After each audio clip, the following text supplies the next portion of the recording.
Group நண்பர்களுக்கு வணக்கம்.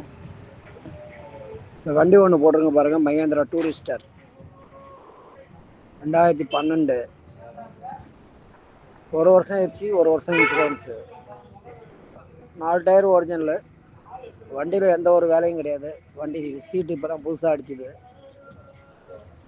வண்டி பார்க்க வேண்டிய இடம் பட்டுக்கோட்டை. ஃபைனல் விலையாக ஒரு 11 லட்சம் ரூபாய்க்கு கொடுத்துடலாம். லைஃப் டேக்ஸி வண்டி. தேவைப்பட்டால் என் நம்பருக்கு கான்டாக்ட் பண்ணுங்கள். வண்டி 12 ரூபா 12 மாடல் விற்கிது. அதனால் ஒரு 11 ரூபாய்க்கு ஃபைனலாக, ஏன்னா பேரம் பேச தேவையில்ல. யாராவது டீலராக இருந்தாலும் சரி வந்தால் அனுசரித்து கொடுத்துடலாம். கொஞ்சம் பார்த்துருந்தா உடனே கூப்பிடுங்க. வண்டி அர்ஜென்ட் சேல்ஸ். நான் கள்ளக்குறிச்சியிலேருந்து ரமேஷ் பேசுகிறேன். என் நம்பருக்கு கான்டாக்ட் பண்ணுங்கள். வண்டி பார்க்க வேண்டிய இடம் பட்டுக்கோட்டை.